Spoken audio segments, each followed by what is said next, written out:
nós vivemos a era de ouro da literatura fantástica, da literatura de fantasia no mundo inteiro. No Brasil inteiro, nós também estamos tendo a oportunidade de encontrar nas prateleiras das nossas livrarias uma diversidade considerável de livros e de autores também do gênero de fantasia. E hoje eu vou apresentar para vocês Roubo de Espada, do Michael J. Sullivan, essa resenha que vai ser dividida em duas partes, e essa vai ser a primeira aqui no Magic Book.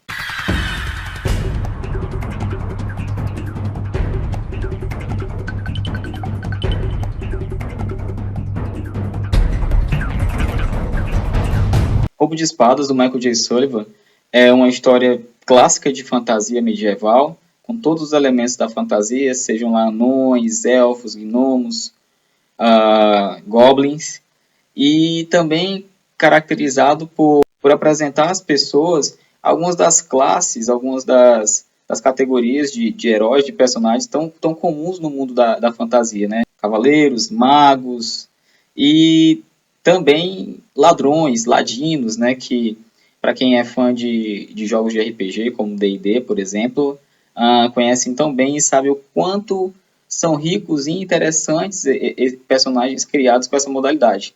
No entanto, em geral, nesse gênero capa e espada, essa classe, essa categoria de personagens, geralmente ela é meio que jogada para escanteio, assim, em geral, aqueles personagens que têm essas habilidades de furto, né, de roubo, são colocados ou como vilões, ou então como personagens secundários. Nessa história, não. Os dois personagens são ladrões profissionais e usam suas habilidades, são muito especiais, obviamente, para lucrar e também sair de enrascadas, grandes encrencas que eles acabam se metendo no meio do percurso de alguns dos seus trabalhos.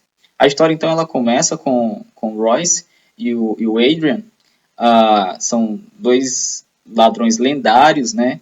Eles fazem parte da Hyria, que é na verdade o nome da dupla deles, né? A forma que eles são conhecidos no mundo inteiro. E eles são ladrões lendários, temidos e respeitados em todo o mundo. Primeiro você vai perceber o porquê disso, é porque, como é uma constante no mundo medieval, os ladrões, em geral, eles participam de guildas. Guildas seriam um tipo de associações do crime, né, associações de ladrões, que controlam determinados territórios, sejam cidades ou até países, e possuem seus códigos de honra, seus códigos de conduta, ou seja, um ladrão só poderia roubar num determinado local se a guilda dele permitisse, né? E geralmente também os espólios desses roubos também são divididos entre os ladrões e as guildas. No entanto, o Adrian e o Royce, eles não participam, eles não fazem parte de nenhuma guilda. E isso também é sabido, reconhecido e torna eles ainda mais especiais. Pessoas, então, que não querem se envolver com o mundo do crime, e essas pessoas, em geral, são nobres, procuram os trabalhos, né, do Adrian e do Royce para que eles venham a fazer esse tipo de trabalhinho sujo para eles, sem que eles tenham que se expor demais dentro da sociedade, né? E eles ganham muito bem com isso, eles lucram muito com isso. Logo no início da história você vai perceber que os caras são realmente muito bons no que eles fazem. Eles são incumbidos de resgatar documentos, na verdade seriam cartas de amor entre uma moça e o seu amante, que estão em posse de um conde que é muito ambicioso e pretende usar as cartas dessa moça, que é um membro da monarquia, né, da realeza, contra ela, porque o seu amante é, no caso, um tipo de rebelde, né, um homem que pretende implantar a república dentro do estado deles.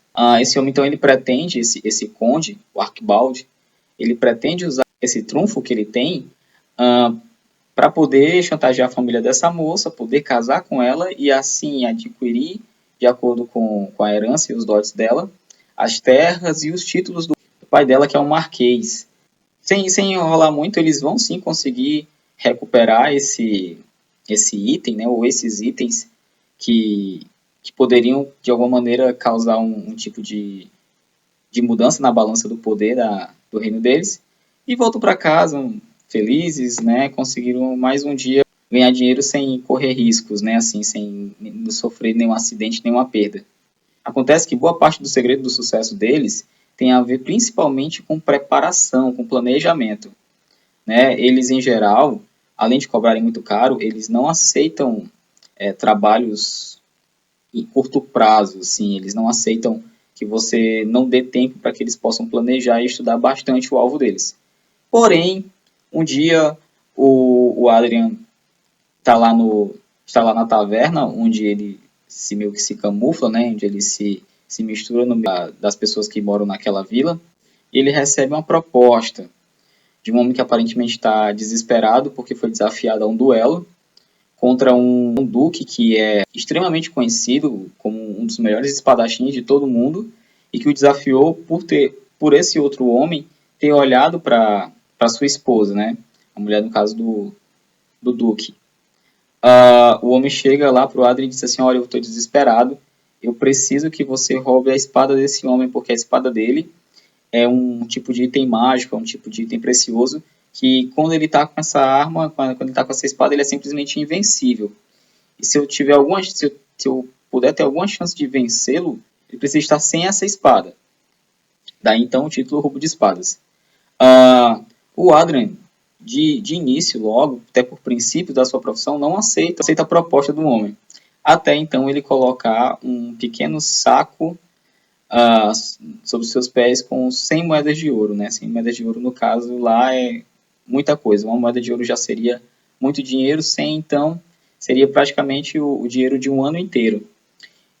E o que é mais impressionante, o que assusta ainda mais o Adrian, é que aquele não é, na verdade, o valor total do dinheiro. Na verdade, ele está dizendo que ele é 50%, ou seja, ele pagaria 100 moedas de ouro para que ele pegasse a espada, e após roubar a espada e dar o fim à espada, ele receberia mais 100 moedas de ouro, ou seja, totalizando 200 moedas de ouro. O que mexe demais e balança demais o Adrian. Mas existe uma outra coisa que ainda é mais complicada ainda para o Adrian. Ele é um homem muito honrado, realmente. Ele tem um tipo de intuito, de um espírito, na verdade, do herói.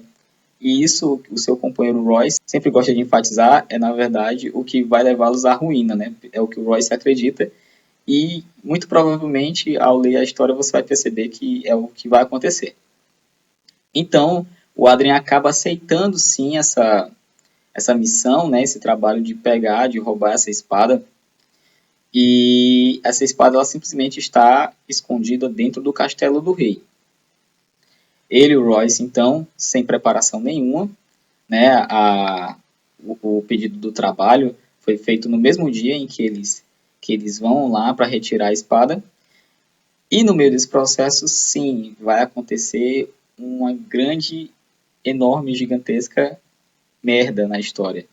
Porque aquele trabalho, no final das contas, não era mais nada do que uma grande armadilha onde aqueles dois super ladrões, Adrian e Royce, acabam se envolvendo.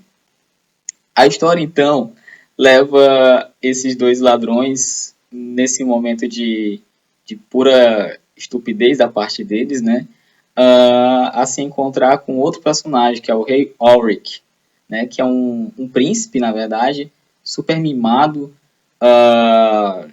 afetadinho, muito do estilo clássico dos príncipes mesmo.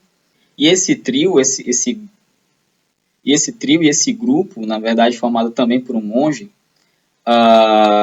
acaba se envolvendo, se metendo nas confusões mais loucas possíveis. Juntando tudo isso, existe um grupo de pessoas que desejam matar o príncipe e esse grupo de pessoas estão, na verdade, muito próximas a pessoas que são extremamente de confiança do príncipe, né? Talvez pessoas até mesmo da sua família. Cabe, então, a Adrian e Royce proteger o príncipe e levá-lo até um lugar seguro onde ele possa, enfim, formar um tipo de estratégia para derrotar os seus inimigos. No meio disso tudo, grandes aventuras esperam esses personagens. A história por trás de tudo que acontece, ela é muito mais ampla, existem coisas que aconteceram há milênios de anos atrás e que influenciam diretamente no presente desses personagens.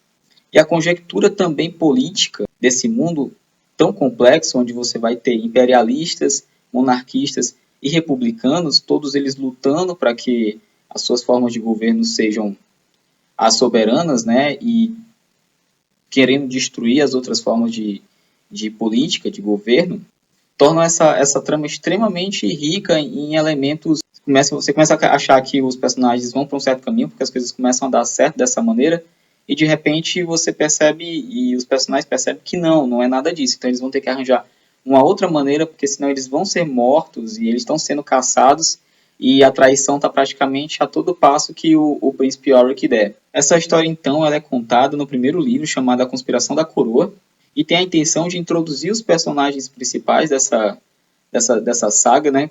A leitura do livro é muito simples, ela é muito fácil. No primeiro capítulo você já acha a história muito interessante. Os personagens eles são muito sagazes, são engraçados, né? São bem cômicos, na verdade.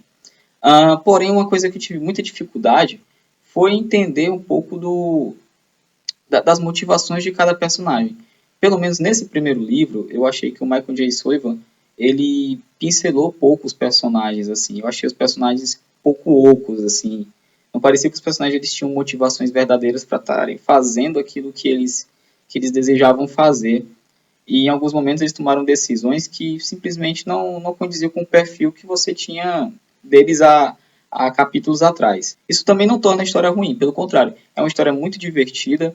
Eu não costumo dar nota para livro, mas para ter uma dimensão mais ou menos do que eu achei dele, se eu tivesse que dar uma nota de 1 a 10, eu daria um 7, com louvor, assim. Foi um livro que foi um livro assim que facilmente eu me apegava e lia, sei lá, vários capítulos de uma vez só. Tanto que terminei super rápido de ler o primeiro. Uma das coisas também que me incomodaram um pouco e que eu não entendi, inclusive que eu acho que prejudica um pouco a leitura, eu simplesmente não sei porque que a Record fez isso, assim, compilar 2 livros em um e lançar com um outro nome também, porque Roubo de Espadas é o nome que é dado aqui no Brasil. Os 2 livros eles se chamam justamente A Conspiração da Coroa e o outro é o Evan Parta. Os 2 livros, então, eles dão mais ou menos 600 páginas, ou seja, não seria nada complicado dividir em 2 livros de 300 páginas, o que tornou também esse livro muito caro. Então, assim, você não acha esse livro aqui muito barato e ele também não é fácil de achar. Espero que todo mundo que tenha pedido já a resenha, já tem algum tempo que tenha pedido a resenha desse livro para mim, fiquem satisfeitos com a resenha. Tá aí a dica. Mais uma vez, eu acho que é um livro legal. Se você quiser ler e ler para se divertir, eu recomendo. E mais para frente, então, eu vou fazer a resenha da segunda parte, o segundo livro que está contido dentro desse único livro aqui, desse volume único. E é isso, galera. Eu agradeço mais uma vez a atenção de todo mundo. Um grande abraço e até a próxima.